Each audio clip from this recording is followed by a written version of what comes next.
오늘 제목은 용서받지 못할 죄는 무엇인가? 용서받지 못할 죄는 무엇인가라는 제목으로 말씀 전합니다. 교회를 좀 다니신 분들은 이런 이야기 많이 들어봤을 겁니다. 용서받지 못할 죄가 있다. 그래서 신앙생활 하는 오래 하신 분들 가운데 꼭 갑자기 어려운 일이 생기면 내가 혹시 용서받지 못할 무슨 죄를 진 건 아닐까? 그런 의아함, 또 그리고 마음속에 그런 생각을 또 징계를 받아서 그런 거 아닐까 이런 생각을 할 수 있습니다.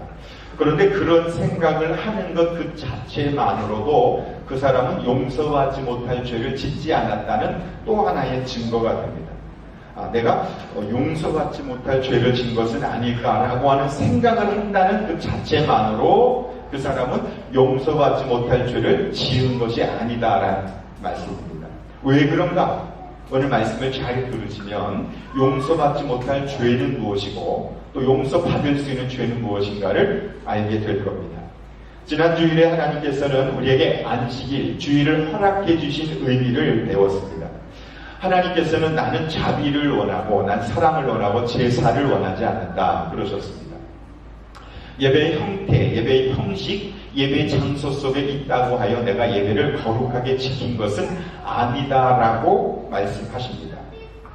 안식일이, 주일이 아무것도 하지 않고 가만히 앉아있는 것이 거룩하게 지키는 것은 아니다라는 뜻을 예수님 말씀하시면서 너희 중에 양이 구덩이에 빠졌는데 끌어올려 살리지 않겠느냐? 하물며 그렇다면 사람은 더 귀하지 않겠느냐? 안식일은 좋은 일 하는 것이다. 살리는 일 하는 것이 안식일에 해야 할 일이다. 그래서 안식일은 아무것도 하지 않고 가만히 있는 것이라고 하는 생각을 가지고 있던 당시 유대인들에게 가만히 예배의 형태와 형식 속에 있으면서 일하지 않고 있는 것이 안식일을 지키는 것이 아니라, 그것을 거룩하게 보내는 것이 아니라 좋은 일. 좋은 일이란 무엇입니까? 살리는 일. 그것을 하는 것이 하나님이 원하시는 안식일을 거룩하게 지키는 거다. 가장 좋은 일은 복음을 전하는 것입니다. 때문에 주일학교 교사로 섬기는 것, 예배 봉사자로 섬기는 것, 식사를 섬기는 것, 처음 교회에 나온 분에게 반갑게 인사하는 것, 그게 다 선한 일, 좋은 일입니다. 자칫 참된 안식일의 의미를 알지 못하면 나 오늘 교회 갔다 왔어 라고 하는 것으로 주일을 거룩하게 지켰다라고 스스로 자위한다면 그것이 또 하나의 율법이 될 수 있다는 사실을 지난주에 우리는 말씀을 들었습니다. 예수님의 그 말씀을 하신 이후에 22절에 보니까 그때에 그렇게 말씀을 하고 계신데 안식일을 거룩하게 지키는 것이 무슨 의미인지 말씀하고 계실 때에 사람들이 귀신 들리고 눈이 멀고 말을 못하는 사람을 데려왔습니다. 예수님이 고쳐주셨습니다. 그리고 말을 하고 보게 되었습니다. 사람들이 놀라서 이 사람 정말 다윗의 자손 아니야? 메시아 아니야? 라고 사람들이 예수님을 메시아로 믿기 시작했습니다. 많은 사람들이 예수님이 기적을 일으키시니까 메시아로 믿기 시작하는 이 상황 속에 그것을 거부하고 반대하고 받아들이지 않는 사람들이 있었습니다. 그 사람들은 바리새파 사람들이라고 성경은 증거합니다. 24절에 그러나 바리새파 사람들은 이 말을 듣고 말했다. 무슨 말? 예수님이 다윗의 자손, 메시아, 구원자 아닌가? 라고 말할 때 그 말을 듣고 뭐라고 그 사람들은 반응하기 시작했는가 하면 이 사람이 귀신의 두목 바알세불은 당시 가나안 사람들이 마귀라고 믿고 있는, 바알세불의 원래 뜻은 파리의 대왕이라는 뜻입니다. 아마 마귀의 모습을 그렇게 파리처럼 이렇게 만들어 놓고 그것을 성기역기 우상을 섬겼기 때문에 바알세불이라고 하는 이름을 가지고 있는데 예수님이 마귀의 힘을 이용해서 귀신을 쫓아낸 것이라고 왜곡하기 시작했습니다. 예수님은 그런 이야기를 듣고 31절에 이렇게 말씀합니다. 내가 너희에게 말한다. 사람들이 무슨 죄를 짓든지 무슨 신성모독적인 말을 하든지 용서받는다. 그런데 성령을 모독하는 것은 용서받지 못한다. 지금 그래서 용서받지 못하는 죄가 무엇인지 나온 거예요. 예수님을 하나님의 아들 메시아라고 기적을 일으키고 병을 고치는 것을 보고 하나님의 아들이라고 사람들은 고백하는데도 불구하고 바리새파 사람들은 오히려 왜곡한 거예요. 귀신을 쫓아내는 것은 마귀의 힘을 이용해서 귀신을 쫓아낸 것이라고 이야기하는 것을 들으신 예수님이 하신 말씀이 용서받지 못하는 죄가 있다는 것이죠. 따라해 보시겠습니까? 용서받지 못할 죄가 있다. 용서받지 못할 죄가 있다. 하나님 앞에서 모든 죄는 다 용서받을 수 있습니다. 몰라서 짓는 죄, 실수로 하는 죄는 용서받을 수 있습니다. 따라해 보십시오. 몰라서 짓는 죄는 용서받는다. 31절을 보십시오. 사람들이 무슨 죄를 짓든지 어떤 죄를 짓든지 심지어 신성모독적인 말을 해도 하나님 욕하고 하나님 비난해도 그거 용서받는다는 거예요. 그렇죠?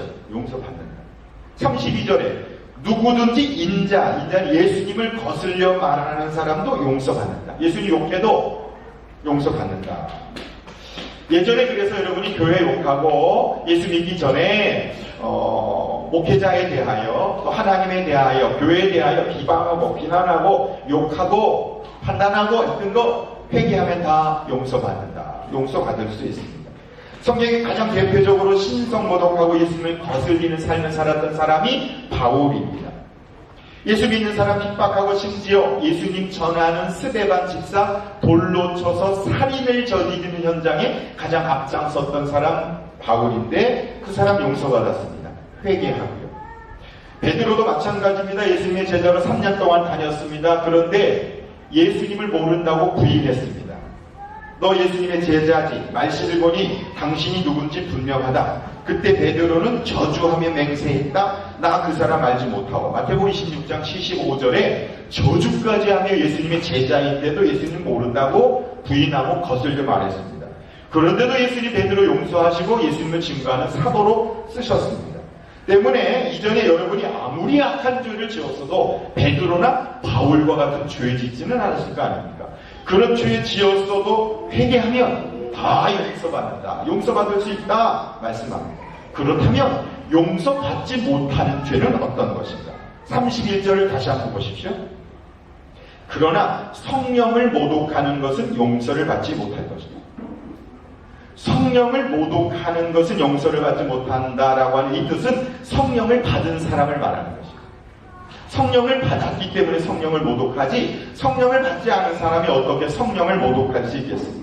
성령을 모독한다는 것은 무슨 뜻일까요? 먼저 성령의 역할을 알아야 성령을 모독하는 죄를 알 수 있지 않습니까? 성령님이 누구십니까? 성령님은 하나님의 영이십니다. 예수 그리스도께서 부활하시고 이 땅에 보내신 분이 성령님이십니다. 성령님은 우리에게 죄를 깨닫게 하시는 역할이라고 하십니다. 죄를 깨닫는 것. 이거 잘못했구나. 이거 죄네. 이렇게 여러분이 깨닫는다면 그것은 여러분이 양심이 발라서 깨닫는 것이 아니고 성령님께서 여러분의 안에서 깨닫게 해주셨기 때문에 그 죄를 깨달은 거예요. 한 단계 더 나아가 성령을 받은 사람은 죄를 깨달을 뿐만 아니라 하나님 앞에 그 죄를 회개하는 자리로 나아갑니다. 세상 사람들도 깨닫긴 합니다. 이러면 안 되는데, 이런 걸 봤는데 이런 생각까지는 하지만 그 자리에서 멈춰 있지만 성령 받은 사람은 성령님이 깨닫게 하시면 그것은 성령님의 깨달음에 따라서 회개합니다. 하나님 잘못했습니다. 제가 지난주에 이렇게 해서 이런 죄를 졌는데 용서해 주십시오. 회개합니다. 회개의 자리로 나아가게 하시는 분이 성령님이십니다. 더 나아가 예수를 믿게 하시는 분이 성령님이십니다. 우리가 값없이 의롭게 된 것은 성령님의 역사입니다. 오늘 이곳에 계신 것은 여러분이 오늘 할 일이 없어서도 아니고 오늘 예배 안 드리면 무슨 일이 이렇게 의무적으로 책임감 때문에 오신 것이 아니라 성령님께서 여러분의 마음과 생각을 감동하시고 인도해 주셔서 오늘 이곳에 나와 계신 것은 전적으로 다 성령님의 역사하심이기 때문에 오늘 우리가 이곳에 있는 것입니다. 그러면 성령을 모독한다는 것은 무엇인가 하면 성령님께서 감동하시는데 깨닫게 하시는데 지적하시는데 가르치시는데 그것을 반복적으로 습관적으로 계속해서 거부하고 무시하고 인정하지 않고 순종하지 않는 것이 바로 성령을 모독하는 거예요. 사람도요 이렇게 앞에 있는데 이렇게 안녕하세요 하는데 인사 안 받고 휙 지나가면 여러분 느낌은 어떠세요? 한 번, 두 번 그러면 못 받겠지. 그러는데 반복적으로 아는 체를 안 하고 아예 무시를 하고 고개를 돌리고 간다든가 그러면 굉장히 기분이 상할 거예요. 내가 너 다시는 너한테 인사 안 하봐라. 그런 경험들이 없으신 것 같은데 저는 있었어요. 아니 내가 인사를 하면 인사를 안 받는가? 한두 번이지 나를 무시하나? 그래서 하는 채를 안 하게 되는데 나중에 또 성령님께서 그래도 네가 먼저 가서 인사했으면 좋겠다. 싫어요. 난 안 그래요. 근데 성령님께서 계속 마음에 감동을 주셔서 순종하니까 편안하더라고요. 바로 그런 거예요. 성령님께서 내 안에서 일하시고 나에게 가르치시고 말씀하시는데도 불구하고 계속 인정하지 않고 무시하는 것, 그것이 성령을 모독하는 것이다. 32절을 보십시오. 성령을 거슬러 말하는, 이 거슬르다는 말은 반대한다. 이것은 적극적으로 반대하는 거예요. 그러니까 잠깐 몰랐다 이것이 아니에요. 몰라서 모르는 게 아니라 알지만 반대하는 게 거슬르는 거예요. 분명히 성령님께서 역사하시고 가르쳐 주시는데도 완강하게 말로 인정하지 않고 순종하지 않고 따르지 않는 것, 그것이 지속적으로 성령을 거부하는 죄이고, 그것이 계속 반복되면 용서받지 못하는 죄를 짓는 자리에까지 가게 되는 것입니다. 디모데전서에서 디모데는 이런 상태를 이렇게 증거합니다. 그 양심에 낙인이, 불도장이 찍혀서 감각이 없어진 상태라는 거예요. 너무 딱딱해서 감각이 없어요. 성령님이 계속 자극을 하시는데도, 말씀하시는데도 너무 오래됐어 그게. 그래서 느낌 상태가 전혀 없는 상태. 그러면 마지막 때에 어떤 사람은 믿음에서 떠나 속이는 영과 악마의 교훈을 따르게 될 것이다. 그렇게 되면 마귀의 교훈을 따라갈 수밖에 없는 결과를 스스로 초래하게 된다. 그렇게 증거합니다. 성령의 감동하심을 깨닫지 못하는 것이 반복되면 회개할 수 없는 상태까지 이르게 됩니다. 죄를 지어도 회개하지 않으면 하나님의 용서를 받을 수 없고, 하나님의 용서를 받지 못하면 구원을 받지 못하게 되는 것이죠. 그러면 어떤 것이 구체적으로 용서받지 못하는 죄를 짓게 되나, 어떻게 해야 그렇게 되는가? 딱딱하게 되고 악한 미혹하는 악마의 교훈만을 따르게 되는가? 고정관념에 사로잡혀 자신의 고집을 굽히지 아니하면 그런 상태에 이르게 됩니다. 따라해 보시죠. 고정관념에 사로잡혀 고집을 굽히지 않으면 성령을 무시하게 된다. 바리새인들의 문제가 바로 그것입니다. 예수님께서 하나님의 능력으로 병을 고쳤습니다. 눈앞에서 고쳐졌습니다. 그런데도 불구하고 그것을 받아들이지 않는 거예요. 고정관념에 딱 사라졌어요. 예수님 메시아 아니라는 거예요. 그냥 요셉의 아들이에요. 목수의 아들이라고 하는 것에 이 사람들은 헤어나오지 못하는 것이죠. 예수님께서 25절에 보십시오. 예수께서 그들의 생각을 아시고, 무슨 생각? 고정관념, 편견, 그리고 아예 자신의 생각 속에 사로잡혀 있는 그 생각을 예수님께서 아시고, 어떤 나라든지 서로 갈라지면 망하고 어떤 도시나 가정도 갈라지면 버티지 못한다. 분열과 갈등이 있으면 그 나라와 가정은 온전해질 수 없다. 정부도 여당이나 야당이나 언제는 자기들도 여당이었는데 야당이었다고 계속해서 여당에 대해서 얘기하고, 이러한 것을 계속 반복하니까 나라가, 국민들만 힘들고 어려운 것 같아요. 잘하는 게 있으면 좀 인정하고 함께하고 이렇게 해서 해나가야 돼. 하나가 돼도 될까 말까 한데 서로 계속해서 헐뜯고 비방하고 그러면 갈라지게 되고 망한다. 가정도 그렇고 부부도 그렇지 않습니까? 교회도 마찬가지죠.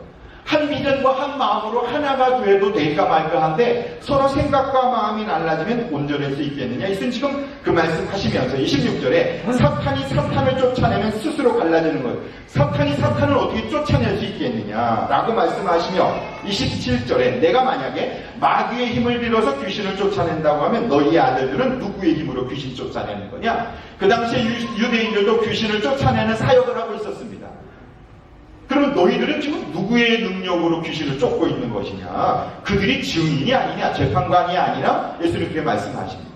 그러므로 이들은 예수님을 그냥 받아들이기 싫은 거예요. 그냥 억지를 부리고 있는 거예요.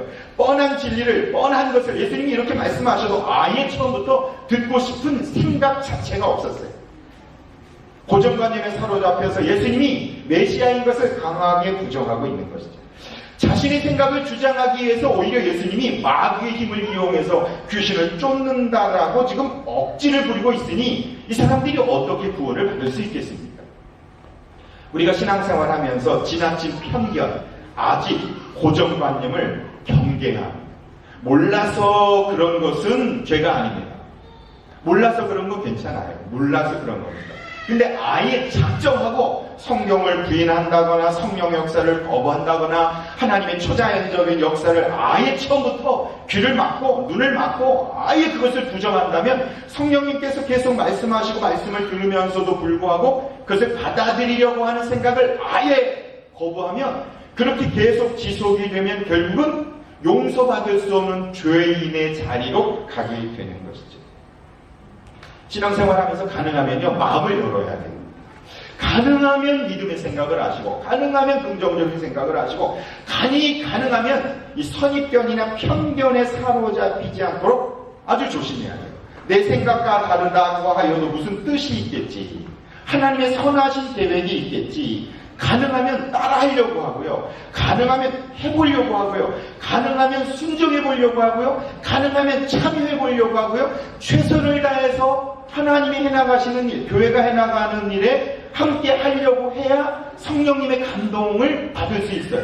아예 처음부터 나는 그냥 그런 거 아니 나하고 상관없어. 이렇게 딱 선을 긋고 그렇게 신앙생활하면 아무것도 들리지가 않아요. 그럼 믿음도 잘하지 않을 뿐만 아니라 그것이 계속 반복되면 마음이 딱딱해져서 하나님의 음성이 나중에는 그 시간이 길어지면 길어질수록 전혀 들리지 않는 상태가 됩니다. 그러므로 처음 교회 나오시기 시작하시면 예수를 이제 한번 믿어볼까? 교회 한번 나가볼까 하는 사람들은 먼저 마음을 여셔야 돼요. 잘 못 알아듣거나 이해가 안 된다고 하는 것에 대해서 근거가 없는 그 진화론적인 세속적인 그런 것을 자꾸 듣고 마음에 간직하고 있으면 말씀이 안 들어와요. 그래서 예수님께서도 씨 뿌리는 비유를 통해서 하나님의 말씀이 뿌려지지만 길가, 돌짝밭에 떨어지면 이게 열매를 못 맺는다라는 거죠. 아무리 하나님의 말씀이 잘 떨어져도 내가 받아들이지 아니하면, 들으려고 하지 아니하면, 그 말씀을 순종하려고 하지 아니하면 의미가 없는 거죠. 그래 딱딱하게 된 마음판에 계속 지속되면 나중에는 성령님께서 감동하셔도 지적하셔도 못 깨닫는 거예요. 들리질 않으니까 그러는 것이죠. 그러므로 편견이나 선입견을 내려놓고 설교를 들을 때도요, 이게 은혜를 받으려고 애를 써야 돼요. 그리고 말씀을 들으려고 애를 써야 들려요. 여러분 가만히 있으면 들리지가 않아요. 뭔가 마음에 적극적인 마음의 자세를 가지고 하면 뭘 말씀하시나 그럴 때 성령님께서 약하게 세미하게 말씀하시는 것이 하고 깨달아지게 되는 것이지, 아예 처음부터 그런 생각조차가 없으면 아무리 하나님 말씀하셔도 들리지 않는 것이죠. 여러분 순종해보려고 애를 쓰세요. 하여튼 해보려고 애를 쓰시는 게 너무 중요해요. 세상 일도 그렇지 않습니까? 이렇게 누구 직원을 구했는데 뭔가 좀 배워보려고 하고 못하는 것이지만 틀리지만 좀 애써보려고 할 때 이 친구는 가르치면 좀 쓸만하겠네 이런 기대가 있지, 아예 처음부터 그런 생각도 하지 않는 친구에게 그 직원을 쓴다는 일이 얼마나 힘든 일입니까? 그렇지 않아요? 말을 아무리 끌고 가서 물을 먹이려고도 안 먹으면 어쩔 수 없는 거 아니에요? 그런 것과 꼭 같아요. 아예 내가 지금 고정관념 속에 딱 사로잡혀 있으면, 고집을 굽히지 않으면 그럼 용서받지 못하는 죄악의 자리까지 갈 수 있다. 그래서 여러분 이 말씀을 통해 깨닫는 건 최선을 다해서 성령의 인도하심에 순종하려고 하고 들어보려고 하는, 해보려고 하는 이런 마음의 자세를 가질 때 예민하게 되니까, 부드러워지게 되니까 그런 그 자리로 가지 않게 되는 것이죠. 두 번째로는요, 어떻게 하면 용서받지 않는 죄악에 가지 않는가? 듣기만 하고 결단하지 아니하면 용서받지 못하는 죄를 짓게 됩니다. 따라해보죠. 듣기만 하고 결단하지 않으면 용서받지 못하는 죄를 지을 수 있다. 듣기만 하고 결단하지 아니하면 그 시간이 계속 길어지면요, 지금 한두 번은 괜찮아요. 1, 2년은 괜찮아요. 그렇지만 그 시간이 만약 여러분 길다면 5년 이상이 됐다, 10년이 되었는데도 말씀을 듣기나 하고 하나도 결단해 본 적이 없다면 그럼 지금 굉장히 위험한 상태라는 것을 기억하십시오. 히브리서에 이렇게 증거합니다. 한번 말씀 좀 보여주실래요? 히브리서 6장 4절 6절에 제가 읽어보겠습니다. 한 번 빛을 받아서, 이 빛은 성령의 빛을 말하는, 하나님의 말씀의 빛이 쫙 비쳤어요 우리 안에. 그래서 하늘의 은사를 맛보고 하나님의 은혜를 경험했어요. 어느 날 부흥회 가고 수련회 갔는데 하나님 말씀을 통해 회개하고 막 뜨거운 경험을 했어요. 그런데 하늘의 은사를 받은 것이 아니고 맛본 거예요. 맛본 거. 혀끝으로 맛만 봤어요. 또 성령을 나누어 받고 쉐어. 내가 직접 받은 것이 아니고 그냥 쉐어한 거예요. 누군가가 은혜 받은 것을 이야기해서 그래? 그런 은혜를 받았어? 요게 성령을 나누어 받은 거예요. 내가 받은 것도 아니고. 또 하나님의 선한 말씀과 장차올 세상의 권능을 여기도 맛봤어요. 테스티 이렇게 되어 있어요. 그냥 입으로만 끝으로만 안 거예요. 그런 사람들이 타락하면 그들을 새롭게 해서 회개에 이르게 할 수 없다. 아무리 성령님이 역사하셔도 회개할 수 없다. 그런 사람들이야말로 하나님의 아들로 하여금 다시금 십자가에 못 박고 욕되게 하는 것이 이 때문이다. 혀끝으로 맛보고 이런 사람들, 리시브한 것이 아니라 쉐어한 사람들. 그래서 영어 성경에 보니까 shared in the Holy Spirit. 성령을 그냥 나눈 거예요. 내가 받은 게 아니에요. 그래서 부흥회 가서 말씀 듣고, 내 집회 가서 말씀 듣고, 이 교회 가서 말씀 듣고, 유튜브를 통해서 말씀 듣고, 계속 쉐어만 해. 내가 하나님의 경험한 것도 아니야. 그런 시간이 오래가고 이 교회 저 교회 빙빙 돌면서 저기서 은혜 받고 여기서 은혜 받고 맛만 보고 기도 응답도 받은 것 같기도 하고 안 받은 것 같기도 하고 이런 사람들이 타락하면 세상으로 가면 돌아오기가 어렵다. 회개하기가 어렵다. 왜냐하면 다 알거든. 나 저 얘기 무슨 얘기인지 다 알아. 근데 안다라고 하는 것과 경험한다는 건 다르잖아요. 여러분 골프 치는 거 아무리 유튜브 봐도요. 저렇게 치면 되겠건 안 쳐보면 몰라요. 요리하는 거 아무리 쳐다봐도요. 내가 안 해보면 몰라요. 똑같거든요. 신앙생활도 내가 경험하는 게 중요하지 남의 간증 아무리 들어도 그건 간증일 뿐이에요. 그럼 그것을 통해서 내가 어떻게 그 경험을 할 것인가 이러지 않고 결단하지 않고 계속 듣기만 하는 시간을 오래 가면 회개하지 않게 되고 용서받지 못하게 된다는 거죠. 그러므로 모태신앙이라고 하는 분들, 어려서부터 교회 다닌 분들, 또 오래 다닌 분들, 교회 나와서 설교만 듣고 돌아가는 분들 정말 조심하셔야 돼요. 세상으로 돌아가면 타락하면 다시 오기 어렵다. 다행히도 끝까지 교회 안에 버티고 남아있으면 다행인데 그리고 전도하다 보면요 어렸을 때 다 교회 다녀왔어요.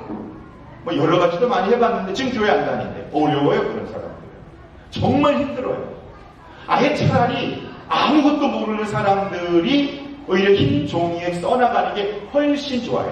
왜 제가 안디옥 교회가 가정교회가 VIP에게 포커스를 맞추기를 원하는가? 바로 그것 때문에 그래요. 오래 다녔던 사람들은 자기의 신앙의 고정관념이 너무 강해. 편견이 너무 강해. 자기 안에 교회가 꽉 차 있어. 그래서 들리지를 않는 거예요. 그걸 내려놓지 아니하면 절대로 성장과 성숙이 있지 않고 똑같은 걸 반복할 수밖에 없는 거예요. 여러분 대충 교회 오래 다니면 곤란합니다. 따라해보세요. 대충 교회 오래 다니지 말자. 아예 일찍 세상으로 나가면 좀 빨라요. 그런데 대충 한쪽 걸치고 오래 가면 굉장히 힘들다. 성경 공부 많이 하고 제자훈련 오래 한 사람들이 위험한 거죠. 겸손한 마음으로 자신의 신앙을 다시 점검해 보시고 예수님을 다시 인격적으로 영접하고 생명의 삶 같은 데 참여해보고 목장 모임에 참여해보고 그런 하나 읽어드릴 테니까 한번 좀 들어보십시오. 김재정 목사님이라고 하는 미국에 목회하시는 분인데 들어보세요. 말씀이 전해진 후에 그 말씀에 대한 개인적인 결단과 헌신의 시간이 있어야 합니다. 좋은 말씀을 아무리 많이 듣고 은혜 받아도 말씀 앞에 개인적인 결단과 헌신이 없으면 단순히 좋은 말씀 들은 것으로 그칩니다. 그래서 예배 시간 중에 중요한 시간이 헌신과 결단의 시간입니다. 헌신하고 결단한 것만이 내 삶의 열매로 나타나게 됩니다. 하나님 말씀 앞에 반응을 보여야 합니다. 그런데 말씀 들은 후에 헌신과 결단을 하는 것을 주저하는 경우가 많습니다. 앞에 나가서 결단하는 것이 쑥스럽다고 생각되어이기도 하지만 결단과 헌신의 필요에 대한 이해가 부족해서입니다. 보통 은혜 받은 말씀이 있을 때 결단과 헌신을 한다고 생각을 합니다. 그러나 결단과 헌신은 은혜 받은 것을 표현하는 시간이 아니라 말씀 앞에 마음을 고백하고 표현하는 것입니다. 결단과 헌신은 주신 말씀 앞에 내가 개인적으로 반응하는 것입니다. 결단과 헌신을 주저하고 꺼리는 이유는 결단하고 헌신한 내용을 실천하지 못하면 어떻게 하나라고 하는 염려 때문입니다. 말씀 앞에 헌신한 내용을 지켜야 하고 변화된 모습을 보여야지 그렇지 못할 때 부끄러움이 되지 않을까 하는 마음이 있어서 주저합니다. 그러나 말씀에 대한 반응은 하나님께 대한 반응이다. 반응입니다. 말씀에 대한 반응은 하나님에 대한 반응입니다. 결단 거신은 하나님 앞에 마음의 고백을 드리는 것입니다. 마음의 고백을 드릴 때 그렇게 살 수 있는 힘을 하나님이 주십니다. 우리는 말씀대로 살아갈 수 있는 능력 자체가 없습니다. 여러분 여기 마음에 결심한다고 속으로 생각한다고 됩니까? 절대 되지 않습니다. 하나님이 그렇게 될 수 있도록 힘을 주시고 지혜를 주시고 능력을 주셔야 살아갈 수 있죠. 마음으로 결단 거신을 하면 되지 꼭 앞으로 나갈 필요가 있나 생각합니다. 그러나 마음으로 결단 거신을 하는 것과 앞으로 나가서 결단 거신을 하는 것은 차이가 있습니다. 앞에 나와 결단할 때 결단의 내용을 하나님께 분명하게 고백합니다. 그리고 앞으로 나와서 결단 거신을 할 때 담임 목사의 기도를 받을 수 있습니다. 기도받는 것은 하나님의 손길을 받는 것과 같습니다. 주중에 담임 목사로부터 결단 거신 내용에 대해 중보 기도도 받게 됩니다. 이 중보 기도가 결단과 헌신을 할 수 있는 힘을 공급해 주는 것입니다. 결단과 헌신이 삶으로 연결되기 위해서는 구체적으로 해야 됩니다. 추상적 결단은 삶으로 연결이 안 됩니다. 결단과 헌신은 이번 주에 할 수 있는 실제적인 내용이 좋습니다. 그래야 삶으로 연결됩니다. 기도하기로 결단합니다라는 추상적 결단보다는 이번 주에 새벽 기도를 하루를 하겠다. 이번 주 목요일에 한 끼 금식하겠다. 이렇게 구체적으로 할 수 있는 결단을 하여야 합니다. 때론 삶의 중요한 큰 결단이나 믿음의 삶을 대한 헌신도 할 수 있습니다. 그러나 매주일 하는 결단과 헌신은 이번 주나 가까운 시일에 할 수 있는 실제적인 내용으로 하는 것이 좋습니다. 전도에 헌신합니다라고 하는 결단보다는 이번 주에 교회에 나가지 않는 그 동료를 교제하고 함께 밥 먹겠다, 관계를 갖겠다, 이런 시간을 가질 수 있도록 하나님 도와주십시오 할 때 하나님이 그와 만나서 식사할 수 있는 은혜와 기회를 주시는 것이고, 그렇게 되면 하나님이 나와 함께 하시는 체험을 그 주일에 주중에 하게 되는 것이고, 그래서 간증이 나오게 되는 것입니다. 그래야 결단권신의 내용을 삶에서 실제적으로 살아보게 되고 살아본 후에 열매를 먹을 수 있습니다. 결단권신을 할 수 있는 대로 자주 하는 게 좋습니다. 결단권신이 말씀 앞에 구체적인 신앙의 삶을 살 수 있도록 해줍니다. 결단권신이 말씀을 내 삶으로 실제적으로 살아갈 수 있는 힘과 능력의 통로가 됩니다. 여러분, 결단과 헌신하지 않고 교회 오래 다니면 위험합니다. 한번 생각해보세요. 지난 여러분 10년 동안 20년 동안 교회 다니면서 달라진 게 뭡니까? 결단하지 않았기 때문에 달라진 게 없는 거예요. 하나만 찾으세요. 하나만. 그리고 하나님 앞에 하나님 나 이것을 할 수 있도록 능력을 주시고 힘을 주십시오 할 때 하나님 힘을 주셔서 그것이 이거 하나님이 역사하셨구나라고 고백할 수 있는 것이지, 시간만 흘러간다고 달라지지 않는다는 거죠. 오래되면 용서받지 못하는 죄를 지을 수 있기 때문에 그렇죠. 예수님이 용서받지 못할 말씀을 하시고 흥미있는 말씀을 하시는데 중립은 없다는 거예요. 중간에 계속 있으면 용서받지 못하는 죄인의 자리로 갈 수 있다. 따라해요. 중간에 계속 있으면 용서받지 못한 죄를 지을 수 있다. 30절 보십시오. 30절 같이 읽어보실까요? 30절 시작. 나와 함께 하지 않는 사람은 나를 반대하는 사람이요 나와 함께 모으지 않는 사람은 해치는 사람이다. 예, 여기 보면 나와 함께 하지 않는 나를 반대하는 사람, 중간 없대요. 신앙생활은 중립이 없어요. 우리는 참 애매한 것을 좋아할 때가 있어요. 얼버무릴 때. 흑백 논리를 굉장히 좀 불편해하는 경향이 있어요. 예를 들면 오늘 밤이라도 하나님 부르시면 천국 갈 자신이 있습니까? 물어보면 글쎄요, 천국 갈 수 있다고 말하자니 믿음이 없는 것 같고, 지옥 간다고 그러더니 좀 그렇죠, 내가 살아온 게 있는데. 그래서 중간, 이것도 저것도 아닌, 이렇게 말하는 경. 그래서 나타나는 연호가 아닙니까? 연호. 중간에 걸치. 근데요, 신앙생활은 절대로 중간에 걸칠 수가 없어요. 예수님 편 아니면 반대편이에요. 그러므로 지금은 우리는 영적 전투의 현장에 있다는 것을 잊지 마십시오.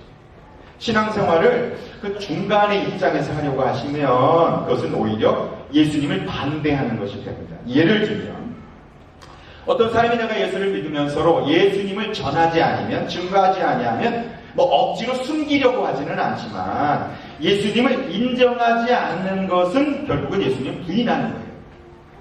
따라해보시죠. 예수님을 인정하지 않는 것이 부인하는 것이다. 만약에 여러분이 결혼한 사람인데 여러분 남편이 어디를 가든지 아내를 데리고 다니지 않는다. 부부동반 하라고 그래도 당신 집에 있어 그러고 혼자 간다. 한 번이야 이해할 수 있지만 그게 반복된다. 그러면 이 사람이 정말 나를 사랑하나? 내 남편 만나? 이런 느낌 같지 않겠습니까? 거기도 뭐 그러고 결혼 반지까지 빼놓고 나간다. 그럼 위험한 거죠. 위험한 거. 무슨 뜻이에요? 아내를 부끄러워한다는 뜻 아닙니까? 그 아내를 부끄러워하기 때문에 그 아내를 데리고 가지 않는 거거든요. 상황이 그래서 그런 것이 아니라 마찬가지입니다. 내가 정말 예수님이 나의 주님이라고 한다면 그 예수님을 인정하고 시인하고 자랑하지 않는다는 것은 예수님을 부끄러워하는 거예요. 예수님 믿지 않는 거예요. 솔직해보세요. 부끄러운 거거든요. 예수님을 믿는 것에 대한 확신이 없는 거거든요. 그러면 그것에 대해서 인정해야죠. 나 예수님 믿고 있는 게 아니구나. 여러분, 만약에 여러분 가족 중에 유명한 연예인이 한 명 있다. 가만히 있겠어요? 얼마나 자랑을 많이 하겠어요? TV에 한 번만 나왔다. 그러면 계속 그거 보여주게 할 거예요. 그거 보면 자꾸 이게 장정순 전사님 대단해요. 나 같으면 막 한국 가서 살 텐데. 안 그러잖아. 그냥 바데시티에서 이렇게 전도하고 그런 거 보면 참 정말 주님을 사랑하는 분 이런 걸 느끼게 돼요. 여러분이 정말 예수님 믿는 분이면 어떻게 가만히 있을 수가 있겠습니까? 마태복음 10장 32절 33절 제가 읽어보겠습니다.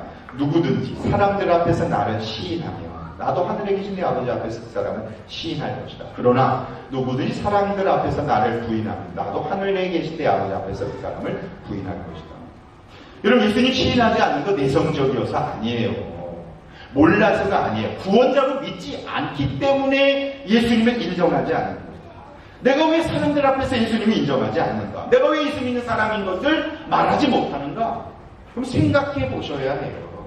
확실한 믿음을 가지시기 바랍니다. 예수 믿는 걸 자랑해야 합니다. 사람들 앞에서 숨어서 예수 믿지 않으면, 숨어서 예수 믿으면 그러면 주님께서도 그 사람을 인정하지 않는다고 말씀하십니다. 이왕 예수 믿을 바에야 당당하고 떳떳하게 자신있게 믿는 거. 예수님 편이 아니면 반대하는 사람이다. 더 나아가 예수님을 전하지 않는 사람이 예수님 반대하는 것이다. 예수님을 소개하지 아니하면요 그 사람을 지옥으로 보내는 사람이 내가 될 수 있어요. 예를 들면 바닷가에 갔어요. 골드코스 바닷가 갔는데 같은 그 이제 동네에 살던 어떤 한 청년이 수영하러 들어갔어요. 그러니 갑자기 다리에 쥐가 났는지 허우적거리면서 막 물에 막 살려달라고 소리치고 있어요. 그럴 때 내가 수영을 잘하면 뛰어들겠죠. 그게 좀 위험하면 어떡하겠어요? 사람을 부르지 않을까요? 살려주자 그러고 사람 불러서 그 사람 건지게 하거나 전화를 하거나 그 구조대원 있으니까 구조대원한테 쫓아가서 저 사람 빠졌다고 해야 건지잖아요. 만약 그거 하지 않고 빠졌네. 두 번 들어갔다? 또 올라왔네. 이러고 있으면 그래서 그 사람 죽었어요. 만약에 그 옆에 있었다는 것을 내가 알는데 그 청년의 엄마가 내가 그것을 보고 있다는 사실을 알면 뭐라고 말하겠습니까? 네가 내 아들 죽였지라고 말하지 않겠습니까? 당연히 그렇게 말할 거예요. 네가 내 아들 죽였지. 왜 그것을 보고 아무에게도 얘기하지 않았어? 제가 비행기 타고 가면서 영화를 하나 보니 증인이라는 영화가 그런 영화더라고요. 한 아파트 단지에 어떤 사람이 술 먹고 늦게 들어왔어요. 집 쌌다고 동료들하고 술 먹고 새벽에 들어왔거든요. 담배를 하나 피려고 베란다에 나갔는데 그때 한 여자가 한 사람에게 납치를 당했어요. 이 사람은 사람들을 많이 죽여서 그 산속에 굉장히 많이 묻어놨어요. 근데 이 여자가 그래도 도망쳐가지고 그 아파트까지 와서 살려달라고 외치는데 아무도 안 나오는 거예요. 그리고 이 사람이 칼로 찔러서 그 사람 여자를 죽였어요. 그리고 나서 죽이고 딱 바라보는데 베란다에서 담배 피고 있는 이 사람하고 눈이 딱 마주쳤어요. 불을 딱 껐어요. 아무것도 안 보여요. 깜깜한 아파트인데 살인자가 이러고 갔어요. 이 사람이 신고를 했을까요? 안 했을까요? 신고를 안 했어요. 경찰들이 왔는데도 내가 증인이라는 사실을 얘기하잖아요. 결국 그 여자의 남편이 이 사람을 죽이기 위해서 하다가 이제 뭐 죽지는 않았지만 그것을 보면서 우리를 향하여 어느 날 지옥에서 라고 손가락으로 이야기할 수도 있지 않을까. 사랑하는 여러분, 우리 주변에 예수님을 믿지 않는 사람들을 향하여 그냥 푼 다음에 나 수용할 줄 몰라. 내가 수용하라고 그런 거 아니에요. 내가 이러는 거 아니에요. 이렇게 변명한다고 예수 믿는 우리들이 변명이 돼야 됩니다. 가능하면 우리 주변 사람들에게 예수님을 소개하고 그게 잘 안 되면 그게 잘 안 되면 좋은 관계를 맺으면 되죠. 따뜻한 관계, 이게 좀 섬기고 해서 목장으로 초청하거나 그것도 잘 안 되면 누구에게 이야기해요. 목사님 이런 사람이 있는데 교회 안 다니는데 목사님 기도해 주세요. 그 사람을 좀 목사님께서 좀 전도해 주세요. 이런 말을 할 수 있잖아요. 구조대원을 부를 수 있잖아요. 저는 훈련된 사람이니까.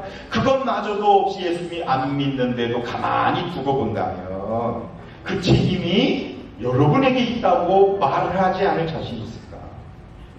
지옥에 가고 있는 사람을 방치하지 마라 라는 것이죠. 마지막으로 용서받지 못할 죄는 그런 생명의 말을 하지 않는 거래요. 36절을 보십시오. 내가 너에게 말한다. 사람들은 심판날에 자기가 말하는 뭔가 쓸데없는 말을 해명해야 할 것이다. 이 쓸데없는 말은 성령을 거슬러 말하는 것을 말해요. 생명의 말을 하지 않고 믿음 없는 말을 하는 것을 말해요. 여기 쓸데없는 말이라고 하는 무의식 중에 하는 말을 말하는 거예요. 준비된 말이 아니라 피곤할 때 하는 말 있잖아요. 친한 사람들과 있을 때 하는 말, 이게 쓸데없는 말이라는 말이에요. 취중진담, 술 취해서 하는 말이 그 사람의 속에 있는 말이라고 그러잖아요. 그런 말을 말하는 거예요. 이런 말을 프로이드적 실언이라고 말해요. 프로이드는 자기 마음속에 있는 말이 무의식적으로 튀어나오는 말을 프로이드적 실언이라고 말해요. 예를 들면 제가 요양원에 계신 어머니를 봤는데요. 저희 형님이 그러시더라고요. 치매에 걸린 노인들의 반응이 참 다양하대요. 젊었을 때 시장에서 장사를 하면서 막 욕하고 막 이러던 사람들이 치매를 걸리면 치매에 걸렸는데 계속 욕을 한대요. 요양사들에게. 그런데 저희 어머니 자랑해서 죄송합니다. 저희 어머니는 오면 할렐루야 98세셔요. 치매 걸려서 못 알아봐요. 아들도. 처음 뵀는데 누구십니까? 이렇게 말씀하시는데도 할렐루야 묵소 났는데 묵을 써놓긴 뭐 묵도 없는데 그냥 가져가세요. 갖다 두세요. 이런 얘기를 한대요. 그래서 저희 형님이 말씀하시는 게 난 혹시라도 그래서는 안 되겠지만 치매 걸렸을 때 욕은 하지 말아야 되겠다. 그래서 마음에 좋은 생각 품고 살아야 되겠다. 이런 말씀을 하시길래 정말 그래요. 저를 이렇게 보면서 눈썹도 까맣고 코도 크고 손도 남자답게 생겼고 계속 그렇게 말씀하시는 거죠. 아들인 것을 무의식으로 알아보는 거죠. 여러분 마음속에 무슨 말이 있는지 생각해 보세요. 내 안에 생명의 말이 있으면 생명이 나와요. 어떤 교회 헌신예배에서 직업이 부동산 하시는 권사님 사회 봤답니다. 성경 본문이 요한복음 3장 16절이었는데 그 권사님이 나와서 오늘 본문 말씀 읽겠습니다. 오늘 본문은 요한복음 3동 16호 보시겠습니다. 그리고 읽으십니다. 맨날 몇 동 이것만 하다가 3장 16절을 3동 16호 읽으시겠습니다. 무의식적으로 내 입에서 튀어나오는 말이 나의 신앙 영적 상태다라는 거죠. 남편을 계속 원망하고 불평하고 투정 부린다면 그 남편에 대한 자신의 마음이 표현되는 거예요. 내가 지금 남편을 존중하지 않는구나. 미워하는구나. 입만 열면 원망하고 불평하고 부정적인 말 한다면 내가 하나님을 지금 원망하고 있구나. 그게 지금 여러분의 영적 상태예요. 그것도 사람들 앞에서 하는 말 말고 무의식적으로 편한 사람들 앞에서 하는 말이죠. 33절에서 35절을 보십시오. 나무가 좋으면 그 열매도 좋고 나무가 나쁘면 그 열매도 나쁘다. 그 열매로 나무를 안다. 독사의 자식들아, 너희가 악한데 어떻게 선한 것을 말할 수 있겠느냐. 마음에 가득 찬 것을 입으로 말하는 겁니다. 선한 사람은 선한 것을 쌓아두었다가 선한 것을 내고 악한 사람은 악한 것을 쌓아두었다가 악한 것을 낸다. 내 안에 원망이 있으면 원망에만 하는 것이죠. 여러분 우리의 입은요, 우리의 말은 나의 영적 상태를 나타내는 온도계와 같아요. 뭐라고요? 온도계. 내 영적 온도가, 신앙의 온도가 몇 도인지를 내 말로 알 수 있어요. 한 걸음 더 나아가 내 입은, 내 말은 영적 온도 조절기와 같아요. 온도 조절기와 온도계의 차이를 아시죠? 온도계는 그냥 온도를 나타내는 것이라면 온도 조절기는 거기다 세팅을 해놓으면 온도를 높일 수도 있고 낮출 수도 있는데 내 말이 그래요. 내가 지금 아무리 힘들고 어려워도 내 입에 감사와 기쁨과 생명의 말하면 내 영적 온도는 올라가요. 아무리 높아도요, 계속 원망과 불평의 말하면 계속 이걸 디스카운트 언어로 계속 깎아내는 거예요. 남만 깎으면 모르지만 남도 깎아요. 그래서 여러분이 온도 조절이라는 사실을 잊지 마시고, 주변에 사람들이 믿음 없고 불평하고 힘들고 어려워도 여러분이 말로 그 사람의 영적 온도를 올릴 수 있어요. 내가 무슨 말을 하느냐에 따라 그 사람이 행복할 수도 있고 더 나빠질 수 있다는 사실을 기억하시는 것. 그게 우리 신앙의 영적 온도 조절인 거죠.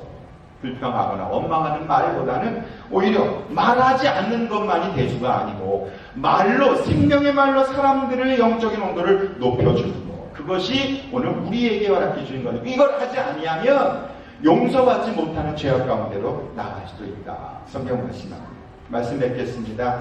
그럼 지나친 고정관념과 편견 가운데 있으면 성령의 인도하심에 둔감해질 수 있습니다. 성령님이 여러분이 계속 감동하실 때 하나라도 순종해보자.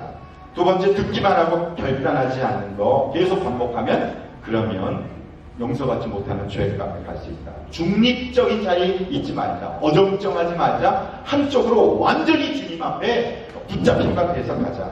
그래야 한다. 그리고 마지막으로 생명의 말, 복음, 구원의 말을 의도적으로 한번 좀 선포해 보시고 전해 보실 때 여러분의 영적 온도가 올라갈 수 있어요. 한번 해보세요.